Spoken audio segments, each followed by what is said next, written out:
All right, folks, we got a ton of cards in this one. Lots of crazy Demon Hunter cards, including some legendaries. Also some Ashes of Outland cards and a legendary. Let's jump into it. Hey, buddy, watch this. Up first here, let's take a look at the Demon Hunter cards revealed today. These are a couple Initiate set legendaries and a couple basic cards as well. Starting off with Altruist, the Outcast here, a 3-mana 3/2 legendary. After you play the left or rightmost card in your hand, so basically supporting the Outcast keyword, you will deal 1 damage to all enemies. Now, again, just to clarify, that's all enemies, not just enemy minions. So this can be a board clear that hits minions, or it can be just some face damage in a pinch as well, all attached to a fairly reasonably statted minion. So really what happens here is if you can chain a couple cards in your hand, you're going to have a very affordable board clear and just, some chip damage to the face as well. If you can burn through 5 or 6 cards, this thing becomes absolutely crazy in the late game. But even, as you get like turn 5, turn 6, drop this guy, play a couple cards, or some 0 mana things as well that create copies of themselves. You might be able to play 3 or 4 cards with Altruist pretty early in the game to wipe the board, reset things, get some damage just to keep your engine going. Frankly, even if you just played like 1 card with Altruist, sometimes that would be enough. Just a nice little whirlwind that does some face damage, gives you lethal over the top. All of that works out pretty nicely. I don't think Demon Hunter decks are going to be constructed in a way where you can play like 10 cards at once for this to be absolutely nuts. But, getting to breakpoints like 3, maybe even to 5 do seem possible. And certainly things from like 1 to 3 damage are very reasonable for a card like Altruist. There are some challenges, of course. You can't just play any card in your hand in order. You have to have some dedication to playing the left or rightmost. So things may not always line up perfectly or go in the order you want them to. Just like, man, I really need to clear this taunt, and I got to play this thing first to do that, and then this goes in the wrong order. So there are some challenges to overcome when playing this card, but nonetheless, I think it's one of those cards whose output is just big enough and it makes a big enough play that it's going to make sense in some way or another.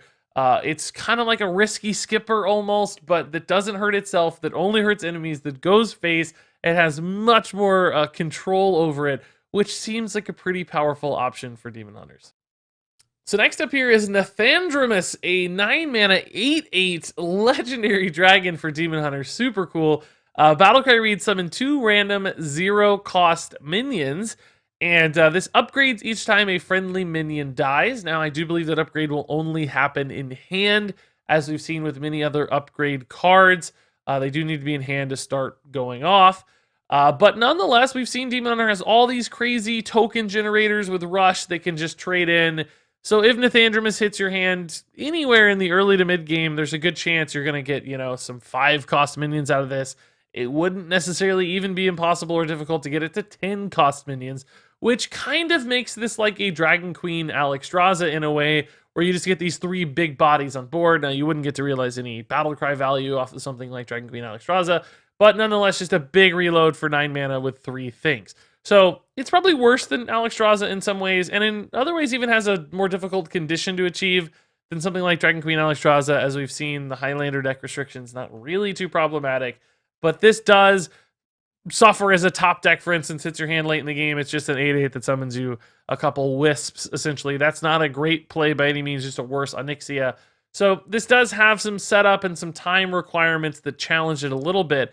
Beyond that, once again, we have this question for Demon Hunter where it's like, is this going to make sense?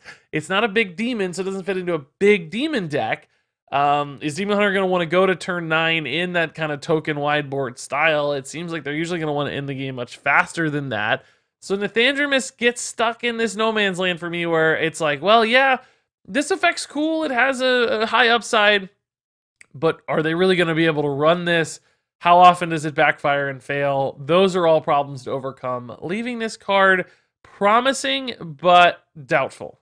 So next up here is Inner Demon, an 8-mana basic spell for Demon Hunter that gives your hero +8 attack this turn.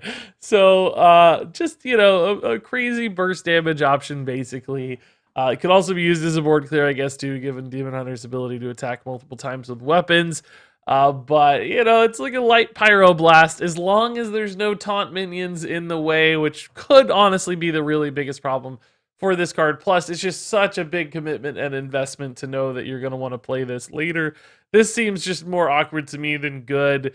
I think Demon Hunter will have more consistent ways to get burst damage that are a little bit more flexible and don't require such a big card draw and inflexible mana commitment. Plus, when you compare this to something like Heroic Strike for Warrior, it's like, man, they get 4 damage for 2 mana. This is only 8 damage for 8. That doesn't scale very favorably or comparably. So for me, Inner Demon, I don't really think this is going to be the option. Cards like Metamorphosis seem like a way better way to just get over the top burst damage out of that deck. And if you're running a Metamorphosis, I don't know if you really have room for an Inner Demon or two. So this card's really fun. I love the kind of feel of it, how big and insane it is, but just not very good.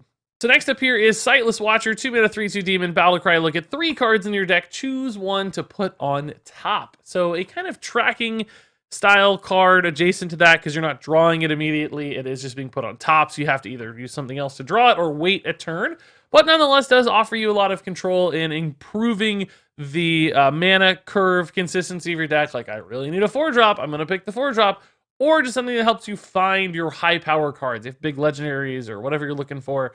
Sightless Watcher can help you do that more consistently while still developing, you know, a reasonably statted minion on board. So I do think decks that are, you know, like combo oriented or have really key cards they're trying to connect with, Sightless Watcher will make sense in those decks. I don't think this makes the cut in every deck, just because I think often trying to pick a slightly better draw out of 3 choices is not going to be worth more than just having a higher tempo, you know, consistent play on turn 2, or just minions that do very directed things, impact the board more immediately, because Demon Hunter is a class that I think is going to be so tempo and aggression focused. I don't know that slightly better draws are worth it. Now, as we've seen with tracking, right, like grabbing that card in a pinch is very, very valuable. I love tracking. I'm like one of the biggest defenders of tracking. But the fact that this doesn't give it to you immediately does reduce that power level, because if you need it right now, this doesn't solve the problem. If you need that big AoE to stay alive, if you need the burst damage to get lethal this turn, it doesn't help you. You have to figure out some other option with it. So I think it's considerably weaker than a card like tracking. Still playable in certain environments and decks, just not going to be like that universal thing that every Demon Hunter runs to improve their card draw. I don't think it works quite that well. So somewhere in the middle, playable card, just not a fantastic one. So let's talk about Kellydan the Breaker. 6 mana, 3/3, battle cry, destroy a minion. If drawn this turn, instead destroy all minions except this one. So at a base level here, we have some targeted removal in the vein of, you know, something like a Vile Spine Slayer. A little bit more expensive, but not a terrible option here to just swing a little bit of tempo, clear something, and develop a small minion. Those cards have worked in the past, but also, if you draw it this turn, then you get this great board clear that wipes out everything else. So you can remove your opponent's entire board. Even if you have some stuff laying around, some eggs-style stuff, Kellydan could work out for you as well, but could potentially backfire as well if you have a lot of minions you don't want to kill and you happen to draw this and need to remove something of your opponent's. So there are a couple interesting little scenarios where sometimes this works really well. Sometimes it backfires on you because the timing is all awkward.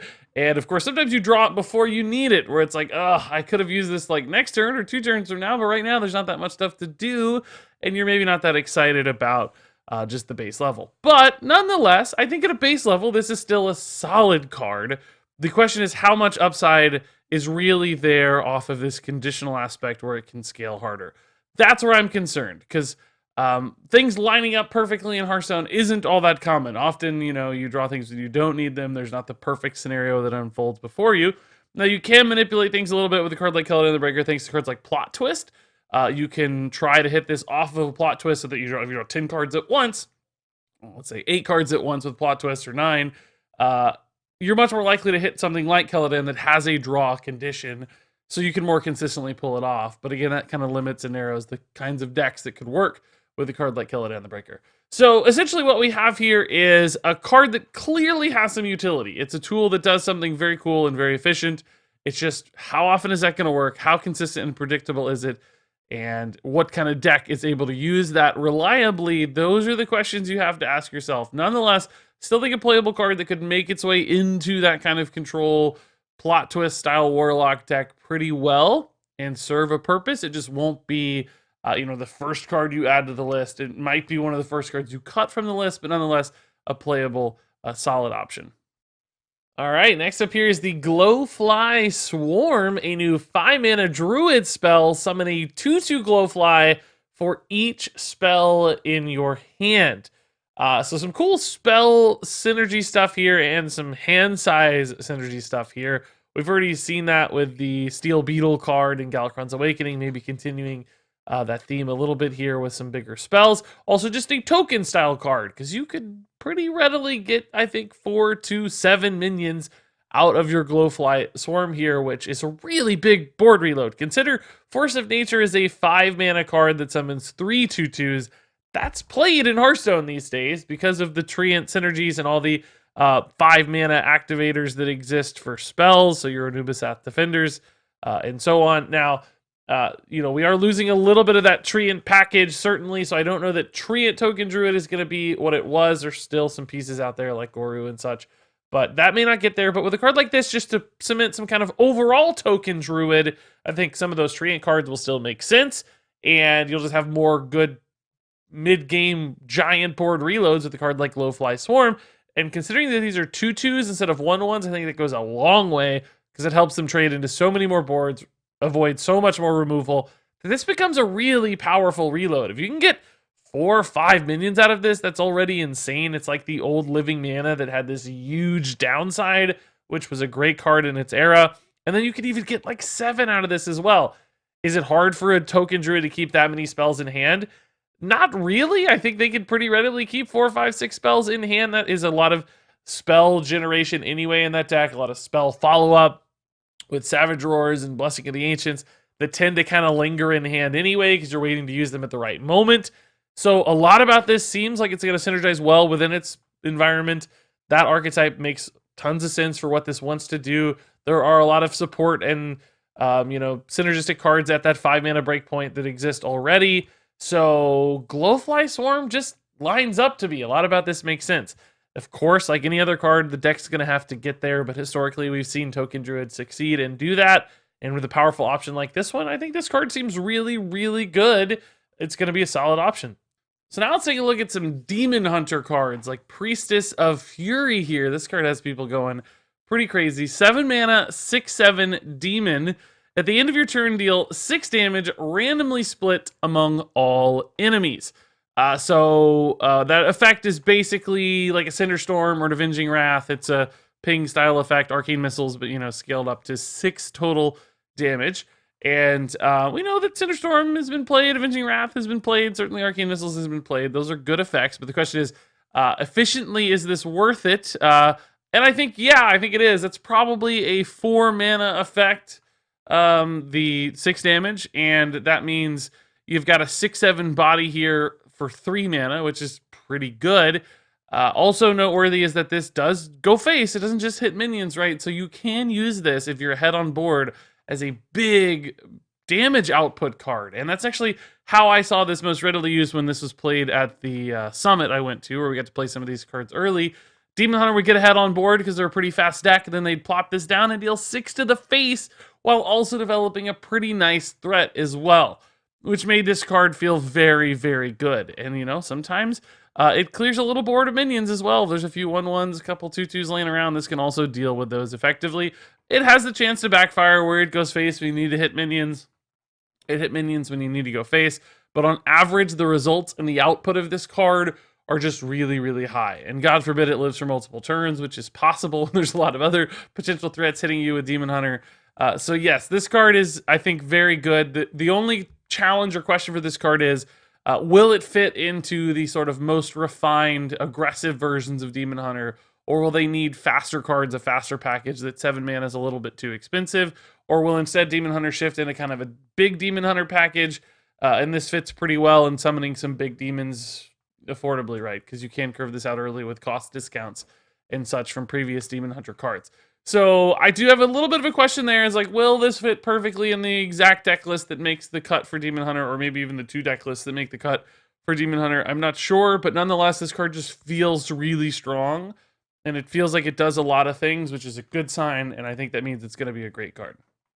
Moving on here to the Coilfang Warlord, an 8 mana 9/5 minion with Rush and Death Rattle. Summon a 5/9 Warlord with Taunt. So talking about output here, this card has a lot of stats bundled into it and some positive effects, of course, with Rush and Taunt. And they're even aligned in a great way as well, where you get all the attack on the Rush side to trade up into most things pretty effectively, and then you leave behind a solid body to defend yourself as well. So clearly this is another one of those cards that just does a lot. Like, it's been designed to be overstated and, you know, powerful, I guess. But this one has even more of a context problem for me. This is the kind of card where it's like, I really don't know what runs this. It's not going to go in a big demon list because it's not a demon. It's definitely not going to go in an aggro tokeny list because this is not the kind of card you're looking for you're big finishers in those lists. You want like burst damage. You want things that are going to create tons of pressure. This is a card that's more control and defensive in nature that a lot of classes would probably love, but I don't know if Demon Hunters are going to be able to use this all that successfully. Just think about, like, you know, a 5/9 Taunt, for instance, is probably really good against small to medium-sized boards of things that are like 5/5 or smaller. You want it to kill maybe 3 or 4 things in return, but 9/5 rushes aren't particularly good against that, right? So if you're a 9/5 rush is good against like 8/8s, you know. So there might be a little bit of a disconnect there. It's like, well, the first half of this is really good against certain kinds of decks and boards, and the second half is not maybe relevant against the same thing. So it's kind of split. Like, the first half isn't good against small token boards because you can't even activate the Death Rattle. It won't die if you run it into a 4/4, for instance, or a 3/3, and you'll be left without your taunt. Maybe exactly a world where there's a zoo with a sea giant where you kill the 8/8 with the front half and there's a bunch of small minions left over. That's kind of perfect to counter to sea giant. But beyond that, I think this is a little bit awkward despite all the crazy stats and effects bundled in here. From a mana cost standpoint, pretty slow, high cost card. What deck runs this? What context and environment is it countering really well? I don't have answers to any of those questions. So I think this card is, you know, like a god at Arena, but in Constructed, I don't think it's going to make the cut. Next up here, we have the Fell Summoner for Demon Hunter. 6 mana, 8/3 with Death Rattle. Summon a random demon from your hand. So here we have a card that theoretically allows you to accelerate your big demon package, which seems like a deck archetype that might come up, as we've talked about a little bit already. And you could, you know, maybe cheat out a minion a little faster here, get a big 9/10 drop and get it down for 6 mana. But the challenge here, of course, is that this is a Death Rattle. If this was a Battle Cry, this minion would be pretty insane.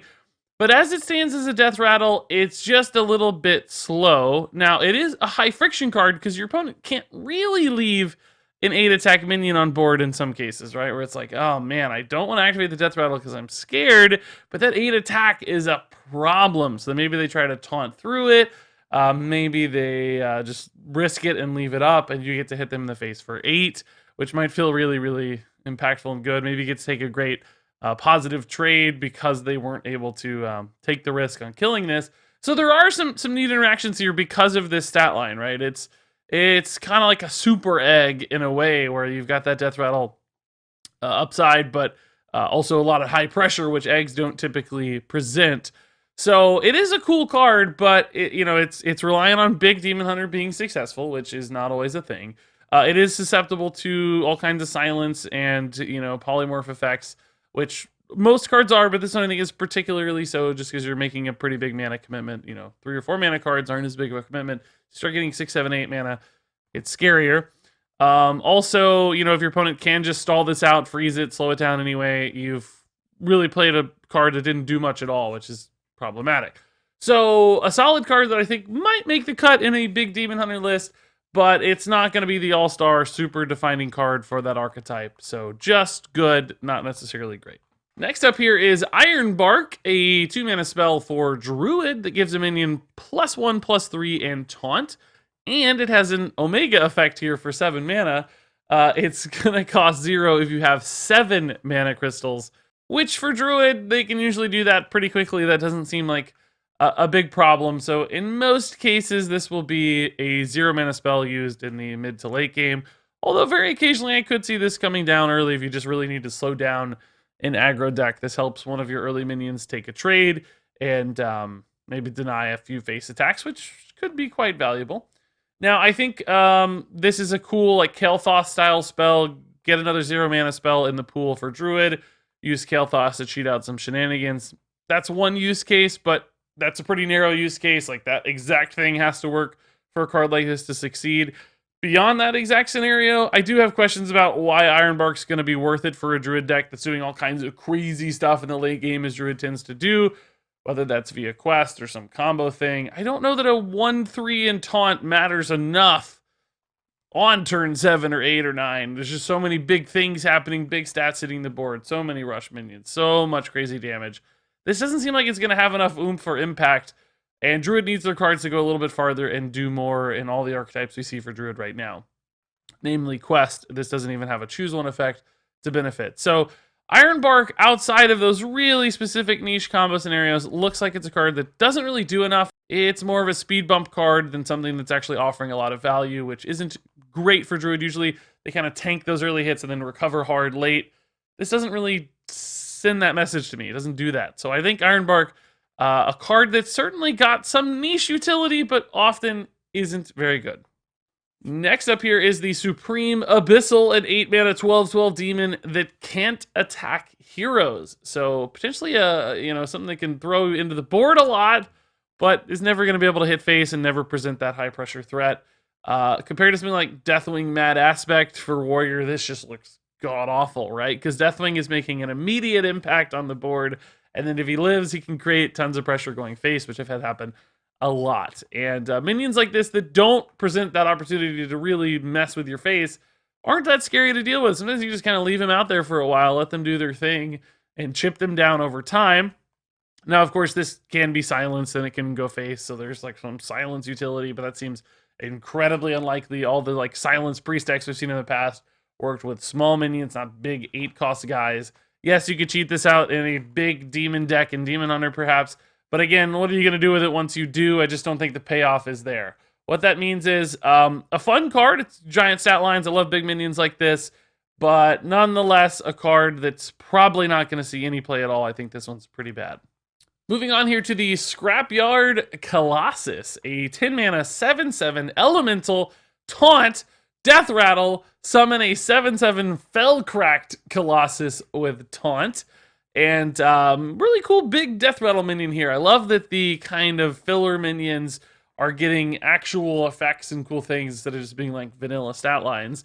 So there's a big old pile of taunts. Again, one of those cards that feels like it'd be great in Arena, but probably not going to make the cut in Constructed just because 10 mana is such a big commitment for most decks to make. It is awkward to deal with. It is big and crazy, but there are cards that do similar things a little bit faster, that are more flexible, that allow you to do other things in a given turn where you're not committing so much to this one. But it does have that like Death Rattle synergy. Maybe you could go into something like a Death Rattle Rogue as a an Onka play where it becomes a 1/1 that summons a 7/7 with taunt. Like that's possible, right? There are big decks that cheat minions like this out. It could go into like a Dimensional Ripper Warrior. I know Dimensional Ripper is rotating, but that kind of deck where you're just cheating out big stuff onto the board. So for a vanilla card, I think this has a shocking amount of like viable lines to a constructed deck. So I'm not totally counting it out. I do not think it's going to be played much, if at all, but there are possibilities for this one. The next up here is the Replicator Tron, a 4 mana 3/3 mech that reads, at the end of your turn, transform a neighbor into a copy of this. So at a base level here, you could have a 1/1 token and transform it into a 3/3 at the end of the turn, giving some upside essentially to smaller minions on your board. But also, if you buffed this or used a magnetic minion on this, which would be great if magnetic was still going to be in standard format, then you can make a big minion and transform a small minion into a copy of a giant buffed dude with Divine Shield and Taunt and Lifesteal and all kinds of crazy stuff. That would be a great line of play for this one, but with Magnetic leaving, I think Replicator Tron loses a lot of potential upside. It's going to have to rely on other kinds of buffs instead. There are classes, of course, Priest, Paladin come to mind. They can buff minions pretty successfully, and Paladin in particular can generate tokens consistently, but I think that's just a little bit too big of an investment into something like Replicator Tron for it to really make sense. I think you just rather have consistent minion pressure so that your buffs are hitting immediately. You're able to attack face with him. So just higher tempo plays than this one. This is more about like kind of setting up for the future and making a big like kind of 2-turn push.